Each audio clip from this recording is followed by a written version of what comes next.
بسم الله. تعالى نخش في الموضوع على طول. كم مرة الفترة الأخيرة أنت قعدت فتحت السوشيال ميديا، سواء فتحت فيسبوك أو فتحت لينكدين، ولقيت حاجات غريبة أنت مش فاهمها عن ال AI وعن الاستخدامات بتاع ال AI وقد إيه الناس بتحقق productivity بيها عالية، ولقيت مصطلحات زي ال MCP integration وعندك ال AI rules وال agents وال sub agents والحاجات دي، وقعدت متنح كده وحاطط ايدك على دماغك وما انتش فاهم ايه اللي بيتقال، وسرشت وما وصلتش لحاجه برضه، او ما عرفتش ازاي تطبق الحاجات دي، او ما عرفتش ازاي تستخدم الحاجات دي، سواء انت سوفت وير انجينير او فلاتر ديفلوبر ان سبيسيفيك يعني.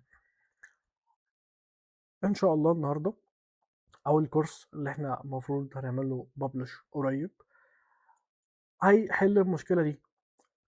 ماشي، مين انا احمد عادل، انا فلاتر ديفلوبر اكسبيرينس 4 سنين.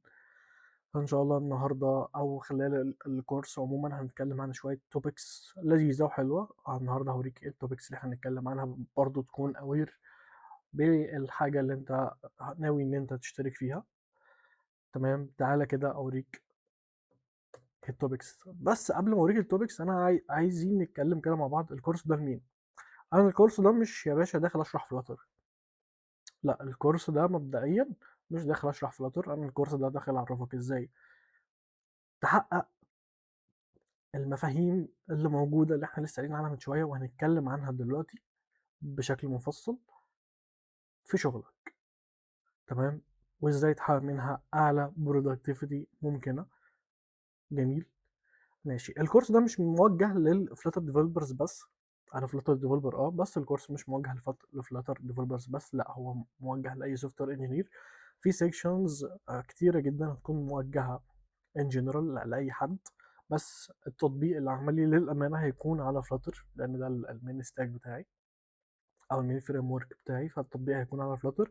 بس بنسبه كبيره جدا 75% من الكورس عادي ممكن اي حد يتفرج عليه. تمام.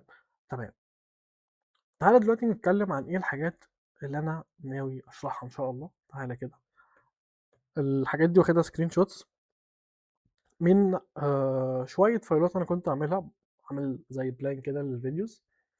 تمام، فخدنا شويه سكرين شوتس عشان حبيت اعرض حاجات معينه وحاجات لا، مش عايز احرق الكورس الصراحه. تمام، فتعالى كده نشوف. اول حاجه احنا عندنا نتكلم، بس تعالى نقفل الفيديو الاول. ماشي، نقفل من هنا. ماشي، احنا عندنا هنا هنتكلم عن الاي اي different rules.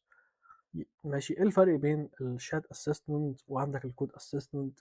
زي مثلا عندك كلود وكلود كود، عمرك سألت ايه الفرق ما بينهم؟ في ناس ما تعرفش ايه الفرق ما بين الاثنين، بيتقال عليهم الاثنين كلود، عمرك استخدمت كلود وخلاص. يعني هو لو رحت قلت له تعرف الفرق بين كلود كود وكلود، يقول لك هو في فرق ما بينهم. حاجات زي كده، ايه الفرق بين جي بي تي وكودكس؟ الحاجات دي هنبدأ ان احنا نتطرق ليها. حلو. برضه هنبدأ نتكلم شوية عن التولز اللي انت ممكن تستخدمها، وازاي ان انت توركستريت التاسك بتاعتك على اكتر من ايجنت. الحاجات دي انا عارف ان المصطلح غريب شويه، اوركستريت التاسك على اكتر من ايجنت او ديستريبيوت التاسك على اكتر من ايجنت، برضو هنبص عليها وازاي تعمل حاجه زي كده.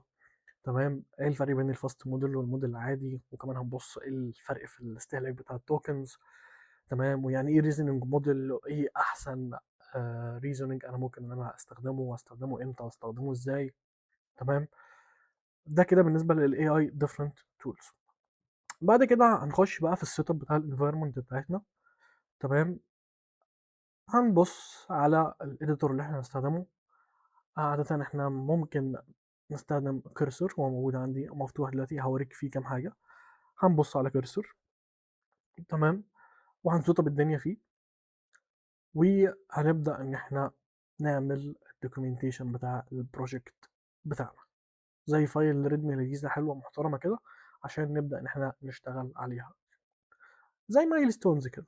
حلو.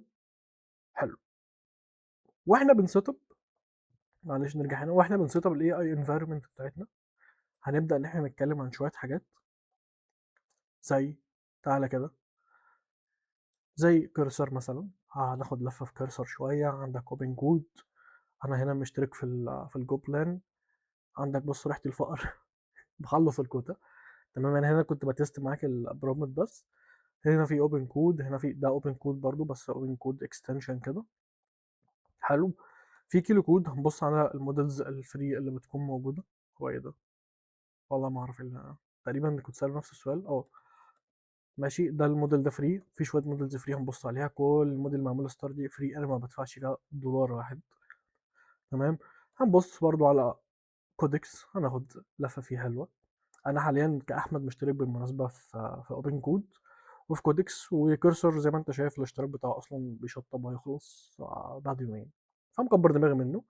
بس احنا هنحتك بالحاجات دي عموما. وفي عندك كودكس اب برضو لذيذ، بص ريحه الفقر. ماشي. دي الحاجات اللي احنا هنبص عليها، ودي التولز اللي احنا هنستخدمها عامة واحنا بنسيت اب الاي اي انفايرمنت بتاعتنا، وهنبدا نتكلم عليها. بس ما تستناش مني في السكشن ده ان انا اشرح لك كل اكستنشن بالتفصيل، لا احنا واحده واحده. انا هنا بس هنسيت اب الانفايرمنت بتاع كل واحد، ونبدا نتكلم عن كل حاجه لوحدها. ده يعني ايه كيرسر، بنستخدمه ازاي، يعني ايه ده ونستخدمه ازاي كده، ماشي الدنيا. بس مش هنجو ديبلي في الحوار ده الا في مراحل متقدمه هتيجي بعد شويه. ماشي. بعدين هنتكلم على البرومبت انجينيرنج، ازاي تكتب برومبت محترم. تمام. دي حاجة مهمة جدا جدا جدا، هتوفر مبدئيا عليك توكنز، وهتوفر مسافات كتير قوي بينك وبين الاي اي موديل اللي انت شغال بيه. تعالى هنتكلم شوية على الاي اي رولز. انا كنت عامل فيديو عنها على اليوتيوب، هو ما بيكبرش ليه، كنت عامل فيديو عنها على اليوتيوب. يا عم زوم يا عم. كنت عامل فيديو عنها على اليوتيوب قبل كده، هنبدأ ان احنا نتكلم عليها ونسيت اب الاي اي رولز بتاعتنا. تمام. هنتكلم عنها بتفصيل اكتر من اليوتيوب. اليوتيوب كان فيديو سريع كده، لا النهارده هنتكلم بالتفصيل اكتر، وهنمشي سوا كده كأن انا اول مره استخدم الاي رولز، وهنروح نجيبها ونوديها الكودكس، وتعالى نوديها الكرسر، وشويه هنروح نوديها الاوبن كود، ونقعد نلعب بيها هنا ونسيت اب هنا ونسيت اب هنا ونسيت اب هنا. ده جزء من السيت اب بتاع الاي اي انفيرمنت اللي انا قلت لك عليه من شويه، قلت لك هنتطرق ليه قدام. عشان كده انا في السكشن بتاع الاي اي سيت اب انفيرمنت سيت اب مش هنعمل الخطوه دي، فالخطوه دي هتيجي قدام شويه. انا بس في الاول هشرح لك ايه الحاجات دي، ايه التولز اللي احنا هنستخدمها وهنستخدمها ازاي بشكل سريع كده. تمام. تمام. بعد كده هنبدا ان احنا نتكلم على البروجكت ميموري، ازاي تبلد ميموري للبروجكت بتاعك. تمام. ماشي. البروجكت ميموري ليها علاقه السكشن ده والسكشن ده، الاتنين دول سكشن واحد. انا كنت مقسمهم بس انا للامانه هدمجهم، شفت ان هم يكونوا سكشن واحد احسن. هنبدا نتكلم عن التفاصيل اكتر، ازاي ان انت تبيلد بروجكت ميموري تقدر ان انت تستخدمه اكروس سيشنز، اكروس اكتر من اي اي تول في نفس الوقت. تمام. لان انت الحاجات في بعض الميموري، مش هقول لك بعض الميموري عموما انت ممكن تعمل لها لوس، ممكن تضيع منك كده في النص وانت بتشفت من سيشن لسيشن، او انت بتشفت من موديل لموديل او من تول لتول، هتضيع منك في النص. فاحنا عايزين نحط ستاندرد ليهم كلهم، هم كلهم يمشوا وراه. تمام. اي موديل في اي وقت في اي سيشن في اي عالم موازي انت هتروح تقول له عايز كذا، هيكون عنده هيستخدم نفس الميموري. تمام. تمام. دي حاجه احنا نبص عليها في السكشن بتاع الريبو انتليجنس اند اي اي كونتكست انجينيرنج اند بروجكت ميموري. انا عارف اسمه طويل شويه بس ده الحوار يعني. بعدين هنتكلم عن سبيك دريفن ديفلوبمنت. انا اتكلمت، عارف ان انا اتكلمت على اليوتيوب مع باشمهندس عبد الله ياسين قبل كده عن سبيك كات تول. تمام. في فيديو على اليوتيوب كان طول شويه بس الصوت ما كانش واضح. المره دي هنتكلم عن سبيك دريفن ديفلوبمنت بقى من فوق الامبريلا كده من فوق. وهنتكلم برضه عن سبيك كات، بس هنتكلم عن سبيك دريفن ديفلوبمنت ككونسبت الاول، وبعدين هنخش بقى ايه في حته سبيك كات. تمام. في ميثود تحت السبيك دريفن ديفلوبمنت، في ميثودز كتير غير السبيك كات. تمام. مشهوره برضو. في ميثود انا مش فاكر اسمها، فيها حرف البي كده، ممكن نبقى نسرش عليها في الكورس. انا هديك نظره عنها سريعه بس مش طبق عليها. هو هنا التطبيق هيكون عن سبيك دريفن ديفلوب، سوري هيكون بقى التطبيق هنا بسبيك كات مينلي. بس هكلمك عن البي ميثود ولا بي دي ام، والله ما فاكر يا ابني. فهنسرش عنها وهنبص عليها، فانا بدخل لك الفيديو. فاكر انا بصيت عليها تاني لان انا مسقط الاسم. بس السبيك دريفن ديفلوبمنت مش عباره عن سبيكات بس، زي ما اغلب الناس عارفه، لا في حاجات كتيره قوي تمام غير سبيك كيت. تمام. تمام، فاحنا هنا هنتكلم عن سبيك كيت ومش زي اليوتيوب، لا هنتكلم عن سبيك كيت بالتفصيل، هناخد كل كومنت بالتفصيل الممل، كل كومنت في كام فيديو محترم كده، فيديو او فيديوهين محترمين، وهناخدهم بالتفصيل، نشرح مره الكومنت، مره نطبق عليه، مره نقرا الدوكيومنتس اللي هيطلعها عشان نفهم كده. انت طالع كده ايه، طالع من الفيديو انت فاهم، انت فاهم الكومنت ده بيعمل ايه، فاهم الكومنت ده انت بتستخدمه ليه، فاهم امتى الاوبشنال كومنتس ما تستخدمهاش، تمام، فاهم امتى تستخدمها، كل ده هنبص عليه. حلو. حلو. هنبص برضو عن الام سي بي والانتجريشنز بتاعتها، وهوريك شويه من الام سي بي انتجريشنز اللي انا بستخدمها. تمام. انا كنت هقع، رايح على الكرسي شويه كنت هقع. المهم نكمل كلامنا. هكلمك شويه عن الام سي بي انتجريشنز اللي انا بستخدمها، وهوريك شويه الفايل بتاع الام سي بي بتاعي، ممكن اشيره معاك عادي جدا. ايه تاني؟ ماشي، هنتكلم عن الايجنتس والسب ايجنتس، ازاي ان انت تسيت اب ايجنتس وسب ايجنتس ليك. تمام. بحيث ان هو، مش عارف انت شفت الميم اللي انا كنت منزله من كام يوم على الفيسبوك، بقول لك كودكس، انا مستعبد كودكس وهو عامل اتنين تحته مستعبدهم. فده اللي احنا هنعمله، هيكون نخلي الاي اي تولز عموما اللي احنا هنستخدمها تعمل سب ايجنتس تحتها، تبدا ان هي تستخدمها. تمام. انا مثلا بعمل كده مع كودكس، بعمل كده مع كيرسر. تمام. ما جربتش اوبن كود الصراحه، لسه مشترك فيه امبارح، بس هنجرب مع بعض ليه لا. تمام. هوريك بقى السب ايجنتس بتتعمل ازاي. يعني يعني ايه سب ايجنت بس عشان ما تستغربش.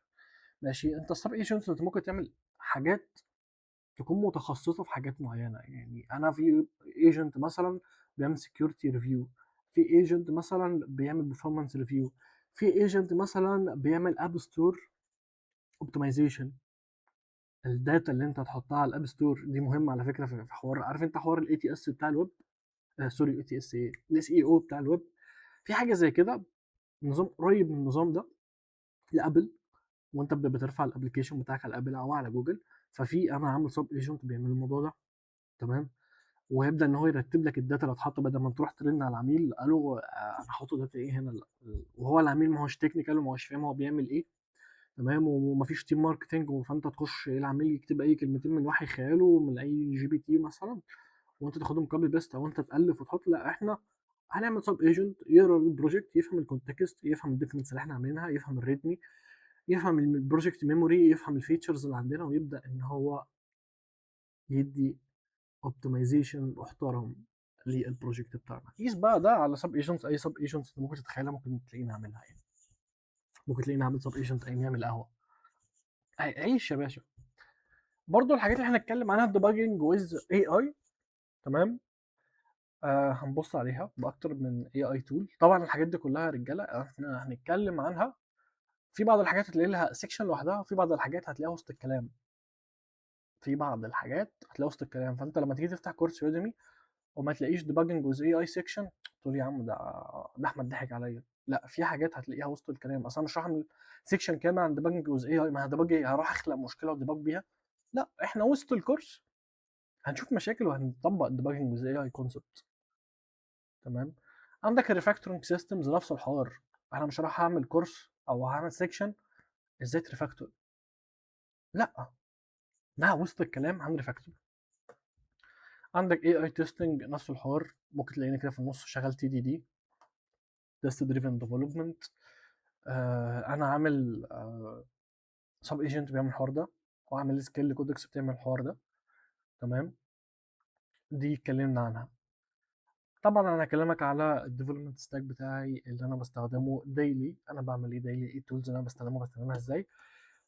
مش هعمل سيكشن عنها في الاخر واقول لك انا بعمل كذا كذا كذا، لا، انا حرفيا الكورس في الامي A to Z، كل حرف بيتقال انا بعمله كل يوم. تمام. تمام، ده كده بالنسبه للكونتنت. طيب احنا هنشرح او هنطبق على ايه. بص، من اشهر البروجكتات اللي اي حد بيتطرق ليها الاي كوميرس، فانا ما حبيتش ان انا اخترع الذره وجبت اي بي اي لاي كوميرس فيك بتاع ايه. تمام. اللي هو الاي كوميرس اي بي اي فيك، ونبدا ان احنا نستخدمه. انت عندك في كروت اوبريشنز، ريست اي بي اي، جراف كيو ال سبورت. احنا مش هنخش، انا ده مش داخل اشرح لك فلوتر، مش هنخش في الكلام ده. يعني ممكن نطبق باجنيشن، دي دبليو تي اوثنتيكيشن، ونشوف بقى حوارات التوكنز وازاي تسكيور وكل الكلام ده. فايل ابلود قشطه، ادفانسد فلترنج قشطه، يوزر مانجمنت ريدي مش عارف ايه. بص احنا هنشغل الدنيا لا تقلق. طبعا نشتغل ريست، سيبك بقى من جراف كيو ال، انا مش جاي اشرح لك فلوتر، انا جاي نبروف كونسبت معين. والسلام عليكم ورحمه الله. انا مش جاي اشرح لك فلاتر، ما تستناش مني ان احمد يقعد يشرح لك ازاي الفانكشن تكتب فانكشن، ولا ازاي تعمل كرود اوبريشن عندك في فلاتر، ازاي تبيلد النتورك لاير. لا يا باشا، مش جاي في كورسات بتقدم الحاجات دي، انا مش جاي اقدم ده. عشان بس ايه تكون فاهم انا جاي اعمل ايه. ده طبعا السواجر بتاعنا. تمام، انا ما لقيتش هنا بوست مان كوليكشن. ممكن اكون لقيت في لا فيها ايه. بس تعالى نستخدم سوجر ونريح دماغنا. سوجر لذيذ برضو حلو. ولو في ناس، اغلب الناس اكيد او اغلب الكورسات بتحتك ببوست مان، تعالى يا عم احنا نجدد ونستخدم سوجر. انا لسه مش عارف صراحه ايه الاند بوينتس اللي احنا هنستخدمها، ايه الفيتشرز بالمناسبه، ايه الفيتشرز وايه اليو اي اللي هيكون موجود. انا مش مهتم. طب واليو اي ايه؟ انا مش مهتم باليو اي. انا ممكن اوريك فيجما ام سي بي بيشتغل ازاي، او ممكن السيت اب بتاعه ازاي. غير كده انا مش مهتم. انا مش داخل اشرح لك فلاتر، انا داخل اشرح حاجه معينه، ازاي تطبق او تنكريز البرودكتيفيتي بتاعتك using AI.